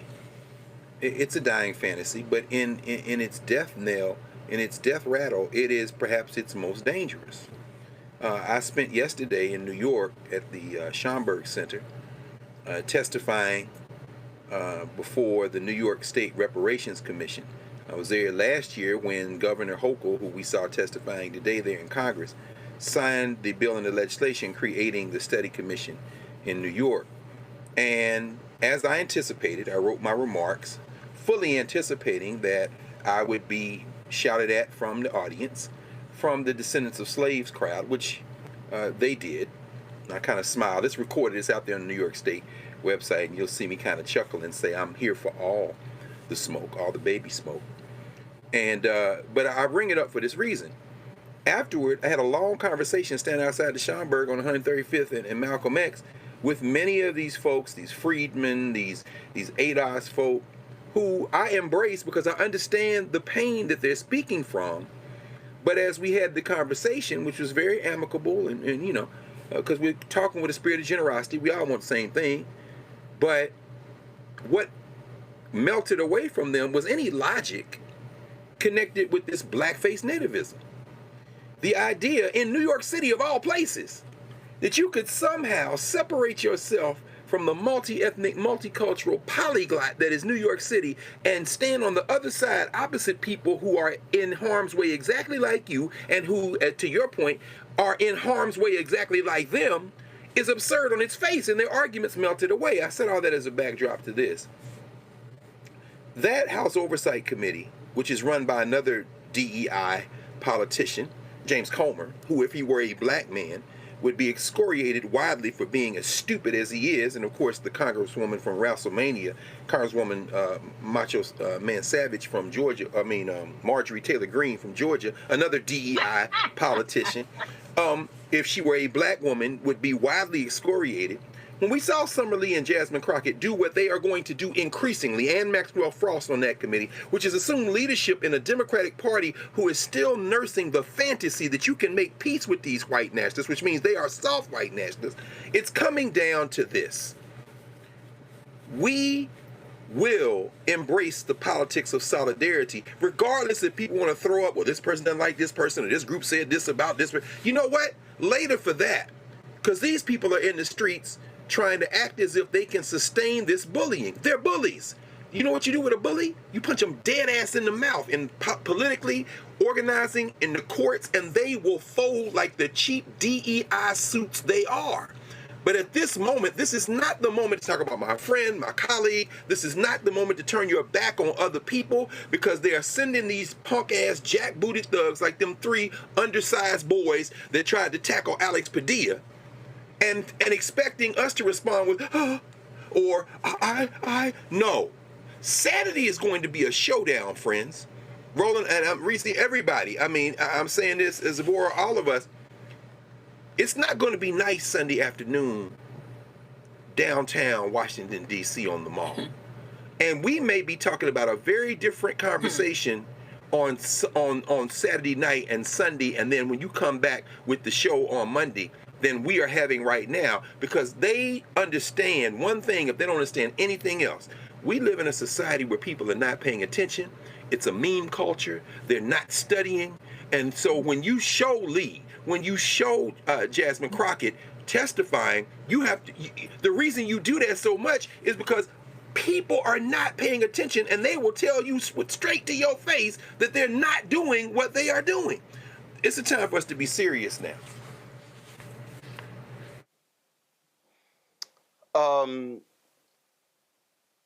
I need people to understand something. When Reese made the point about Greg Abbott and the troops, so what happened? So the protests that are going to be happening this weekend, all across the country, some 2,000 are planned. Well, Lena Hidalgo, who is the Harris County judge, Latina, said, "I don't need your troops. We can handle protest."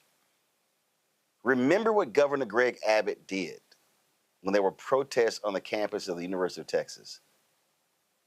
He sent Texas Department of Safety state troopers.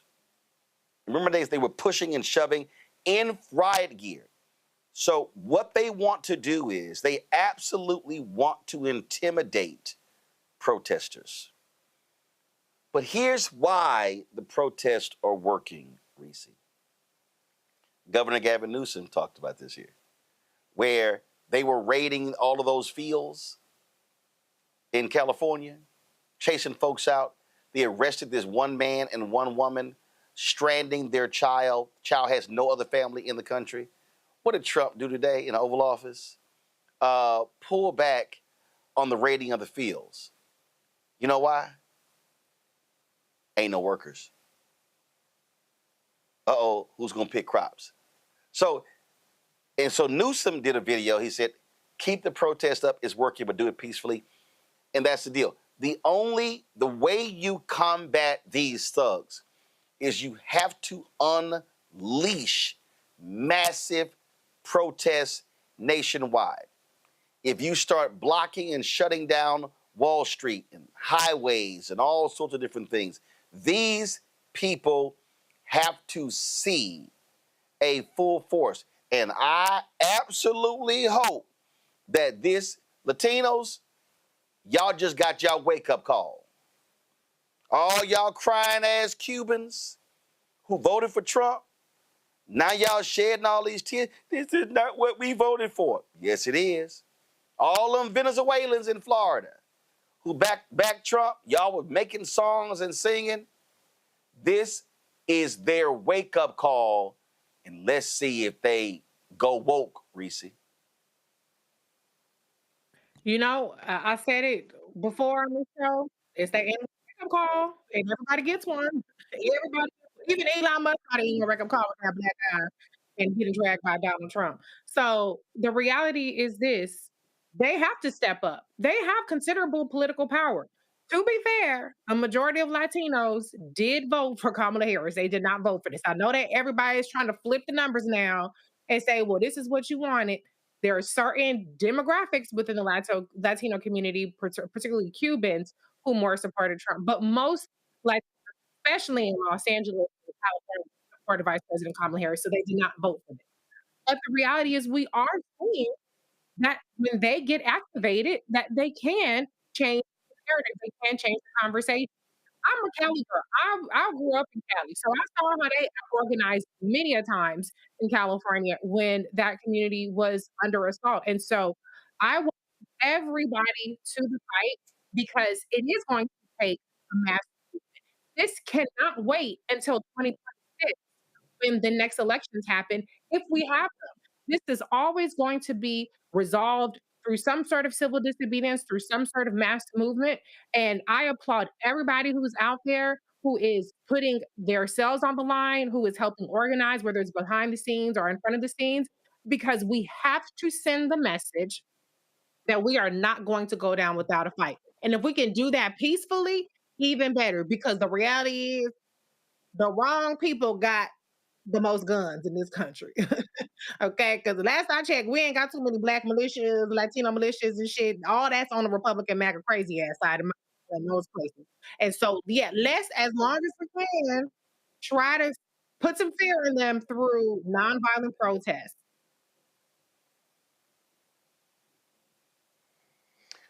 Greg, matter of fact, give me 1 second. Let me go get this book. So I want to show y'all this here. We actually had this sister on the show.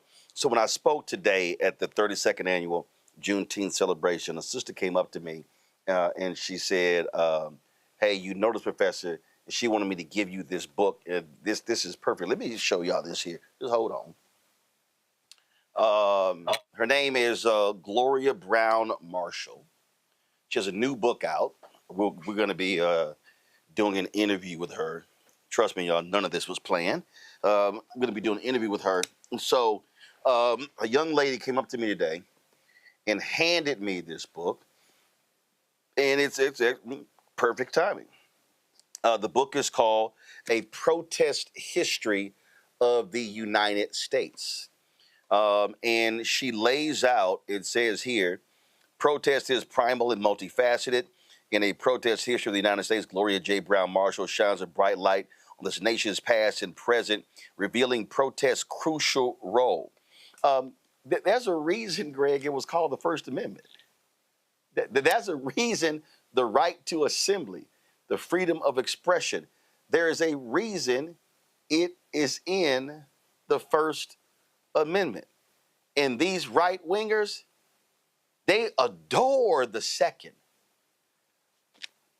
They can't stand the first, except when they want to protest or when they want to lead an insurrection on January 6th.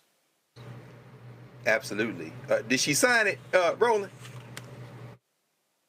No. So Gloria wasn't there. So she gave it to a young lady. She came up to me after my speech. She said, hey, she wanted you to have this. She's been on your show before. And I was like, all right, cool. So she handed me the book. It's like literally hot off the presses. The book, it went on sale April 22nd.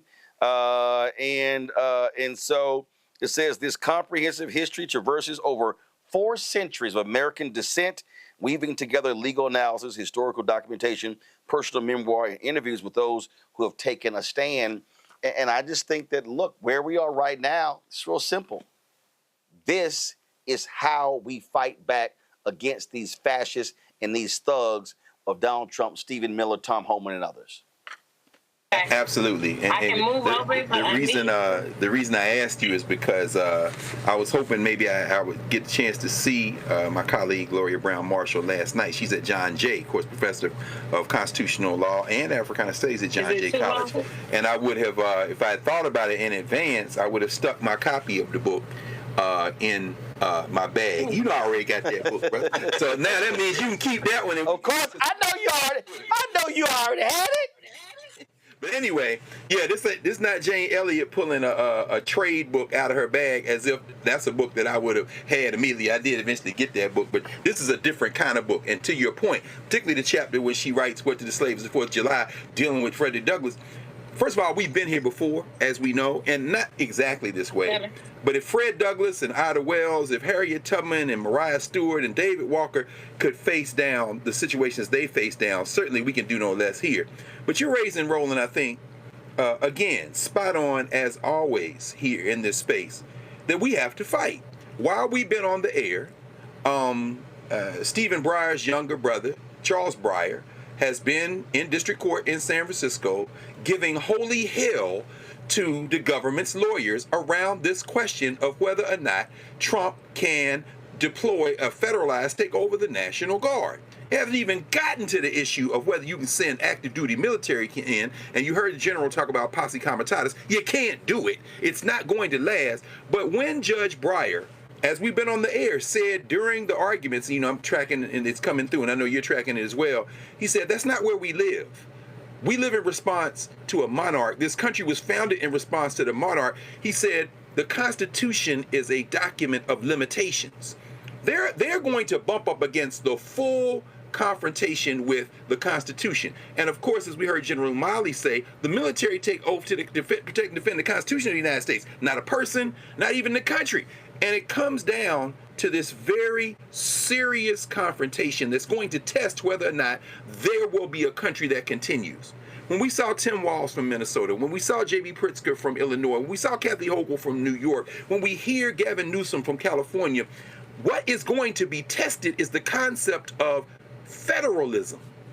When Gavin Newsom says, maybe we should just stop paying taxes. And at that point, the hillbilly horde in Missouri, where they've now decided to send their troops out, the hillbilly horde in Mississippi and Alabama, and, you know, they're going to be in trouble. Why? Because y'all are all welfare recipients in those states from the people like New York, like Illinois, like Minnesota, certainly California, one of the largest economies in the world if you took it out of the United States. And Canada is saying, allow California, come on with us, come to death row. We might be looking at the heating up of what has been a cold civil war since the end of the hot one in the 1860s. But guess what? It was going to come down to this anyway. This No More Kings protest, all these cities and counting, is only going to get larger. You know what beats back fascism? The people.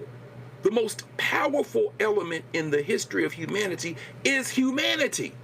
So I don't care whether you're ADOS and saying that these people don't have anything to do with us. I don't care if you're the would-be radicals who want to say that if you're not ideologically aligned with me 110%, I'm not going to organize with you. It's time to put aside all those things and understand we are facing a real fascist threat that we can overwhelm. And the good sister Gloria Brown Marshall gives us a map of how every time fascism has raised its ugly face, the people have risen up to oppose it, and that's the only reason we can have the conversation we're having today. It is indeed the only reason, and what we have to understand is that we can never ever forget our history. 62 years ago on this day, Medgar Evers, the leader of the NAACP in Mississippi, was assassinated in his driveway. His wife, Myrlie Evers, having to witness him dying in her arms. His children having to witness that. And here we are, 62 years later, having to witness these Trump idiots try to strip his name from a Navy vessel. Pete Hegseth had announced they were removing the names of there were 8 vessels named after activists. Among them, Cesar Chavez, Harvey Milk, Ruth Bader Ginsburg, Harriet Tubman. And Hegseth wants to rebrand these against wokeness and diversity. Now, let's be real clear. Let's be real clear. This is the same man who served in the Army, Medgar Evers. But this is the second time they've done that. Now, remember, they removed his name from the website at their Arlington National Cemetery, which featured a section on African Americans who fought in wars. Now, they had to restore that because they got attacked. This is what Rena Evers Everett said. Renaming the USNS Medgar Evers is not only malicious, it is despicable. As my mother said, this is an injustice to a man who fought for his country both at home and abroad. Again, what they're angry about, they don't want this story of these freedom fighters to be told. Even the little games they're playing with restoring the Confederate names of the military bases, Donald Trump's actions. But what they're doing is they are finding the same names of other people. So, for instance, Fort Robert E. Lee, they went and found a black private whose last name is Lee because they are hell-bent on it still being called Fort Lee. So they're looking around for same names. They're culling through military records and trying to do that. These people are just idiots, Reese. They are idiots. But I need everybody watching to understand this is not a game. Project 2025 is what I call a 100-year document. It is a document, it is an agenda that they want to lock down and ram through, because when this nation becomes a nation that's majority people of color in 2043, and with the dwindling birth rates of white people in this country, what these fascists today desperately want is they want America never to look like South Africa.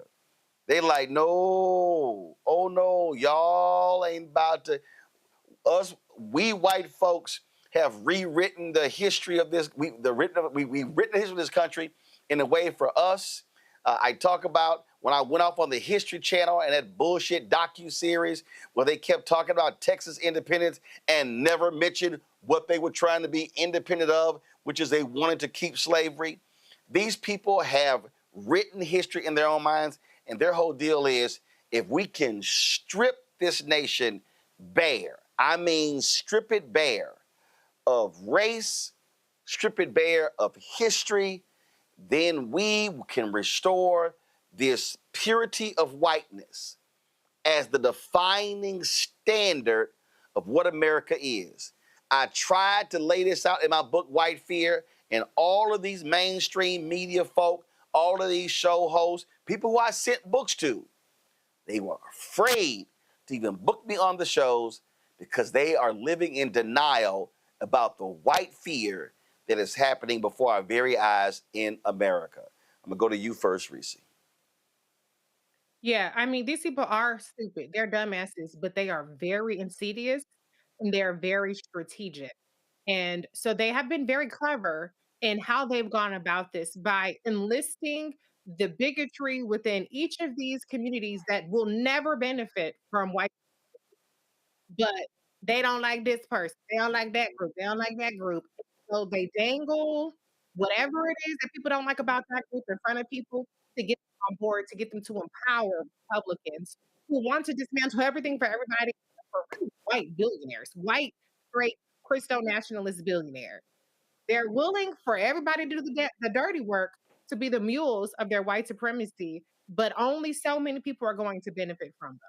And they have the power. I mean, let's look at every single metric. White people have the power. They have the most wealth.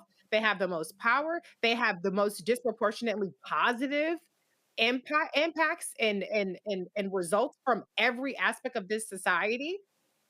But what they also want is the violence. That's what I think this is really all about. That's why they want to glamorize the Confederacy, because that was a time where white people, or certain white people, I should say, violently revolted against the humanity of enslaved people, against a system that disenfranchised violently and stripped people of their humanity, and women, by the way.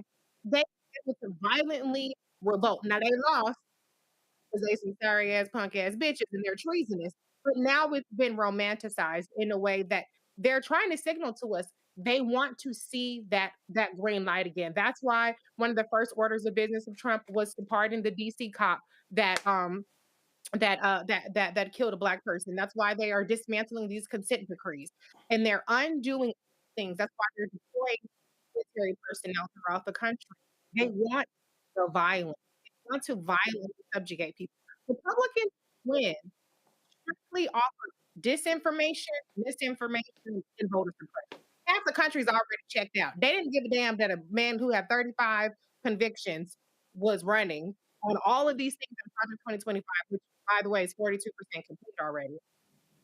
They didn't even need to lift a finger to get that happen, but they're not satisfied. They want permanently entrenched power, and they want the ability to violently rule over this country. Zabora. I think everything that everyone has said is so important. We know that they have the highest numbers of individuals in jail, but they want it to seem that Black individuals are the individuals that are there, are people of color, are immigrants, are the individuals that are doing all of the crime. But we know that's not the truth. They want to romanticize our history while sitting comfortably in their fragility and entitlement. And us as Black people not taking accountability and understanding that if it's happening to our Latino brothers and sisters, we are next. We can't sit by, be quiet, ignore the things that are happening every day, not participating in the ways that we can. I'm not saying martyr ourselves, but I am saying we have a responsibility to stand up, to fight, and not be quiet. Time for that is over. To assume that it's okay, not hold the people around us accountable, not let them know how their lack of knowledge and inability to hold themselves accountable and hold our family members accountable is impacting us and impacting our immigrants, a place where we are built on immigrants. It's time to stop. It's time to realize that they are coming for us. This is going to take us hundreds and hundreds of years to repair the damage that they are doing, and we have to fight back. That's it. We have to make sure we are protecting our mental health of our kids, our future, and what we're doing now. How are we doing it now? How are we changing? How are we organizing? How are we mobilizing? Right. Yes. Yes.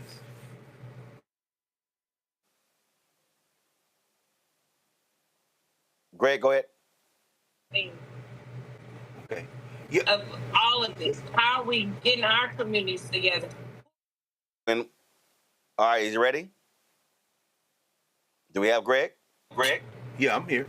Yeah. Well, I'll keep this brief. The DEI hire, that is the Secretary of the Army, Daniel Driscoll, saying that the United States Army is built for moments like this debacle that's about to happen here in the District of Columbia this Saturday, might want to remember. Well, he won't because he's a DEI hire, but General Mathis, who I'm sure may have gotten an invitation to be there. It would be interesting to see if these ex-Army guys show up.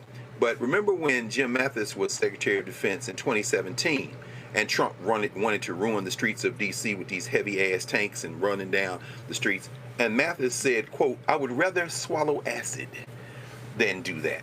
And well, now there's a DEI hire, Daniel Driscoll, in charge of the Army, and he will do it. Another DEI hire, a man famous for being a day drunk and being abusive to women.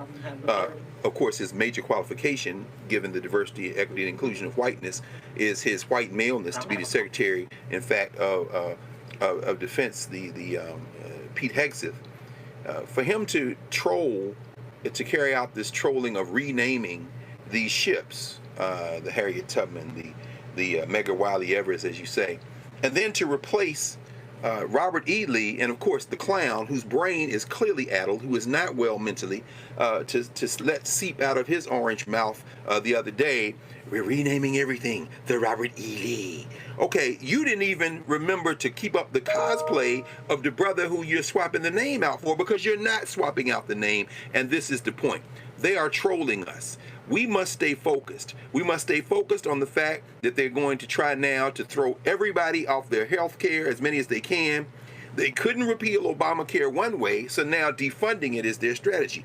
They couldn't go after the Inflation Reduction Act, Joe Biden, so now their way to do it is to starve it with this big BS bill. That is the major thing in front of us right now. Confronting folks in the streets, weaponizing the National Guard, sending active military into the streets, all of that will not pass constitutional muster, and it will be sorted out. In the meantime, trolling, putting your hands on United States senators, trolling, changing names on boats, trolling, all of that is pursuant to the strategy that Steve Bannon said years ago: throw everything against the wall, keep them responding, crisis, crisis, crisis. It's like cats chasing a flashlight beam. If we stay focused, we will be able not only to survive this, but to transcend it. We have to stay focused, and we have to stay engaged. You're right, Roland. What we're going to see all over this country on Saturday in terms of this No More Kings piece, it's simple enough. It's like a meme, No More Kings, 3 words, and that is going to look like a drop in the bucket as week after week, month after month, the protests get larger, the people get more involved. And I'll end with this. I'm not calling for this. I hope it doesn't happen, but ask yourself what would happen if they put their hands on your mother, on your baby, on your husband or wife. Ask what would happen if they bust in the 6th grade class and snatch your nephew. And you will have the answer to what some of these charged up on DEI white supremacy boys and the Negroes who follow them are going to face when they put their hands on the right one. And at that point, you have all the ingredients for an explosion, and God only knows what happens after that. Indeed, indeed. All right, folks, real quick final story. The Southern Association of Colleges and Schools Commission on Colleges investigating another HBCU, this time Florida A&M. The commission is looking into allegations that the university's trustees have interfered with faculty hiring decisions. It's unclear whether the probe is connected to FAMU's presidential search process, which has faced criticism for its alleged political influence and lack of transparency. The investigation is not expected to conclude before the Florida Board of Governors meets on June 18th to consider the confirmation of FAMU President-elect Marva Johnson, a cable lobbyist with zero college experience. The university's Board of Trustees recently approved a lucrative contract for Johnson to be funded through the Florida A&M Foundation. The budget language grants trustees the authority to reallocate funds, potentially diverting money from areas such as athletics and scholarships to cover her compensation if necessary. And she's actually going to be getting paid more than $300,000 more than the previous president. That, folks, right there is an absolute sham. All right, folks, that is it for us. Before I go, earlier today, I spoke at the 32nd annual Juneteenth Freedom Celebration here in Memphis. It was a great affair. And so, look, Juneteenth, not new to the folks here. 32 years they have been having this event. Y'all should have the video, so roll it. And so it was a great time speaking there. We live streamed the event on the Black Star Network. And so if you want to see that, what we're going to do is tomorrow, at the conclusion of tomorrow's show, we're actually going to show you my speech to the folks in attendance there.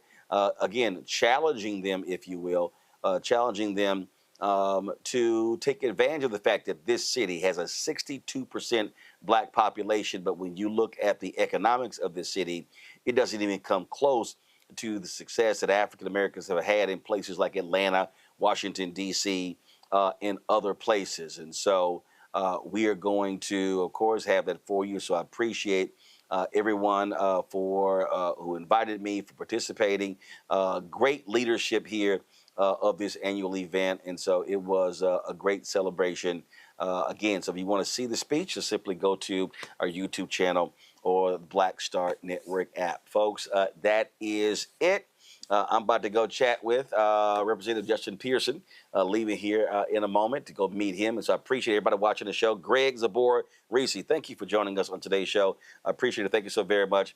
Folks, support the work that we do. Join the Bring the Funk fan club. Your support is critical.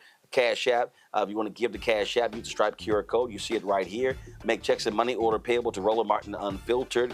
You can, of course, send to P.O. Box 57196, Washington, D.C. 2003 7-0196. PayPal R Martin Unfiltered. Venmo RM Unfiltered. Zelle Roland at RolandSMartin.com. Roland at RolandMartinUnfiltered.com. And, of course, to support our work, download the app. We also want you to, of course, get our books, our paraphernalia, all that good stuff. And there's a way for you to support the show in all those ways. That's it for me. I'll see y'all tomorrow from Columbus, Ohio. That's right. I'll be there tomorrow. I'll see you then. Y'all take care. Holla!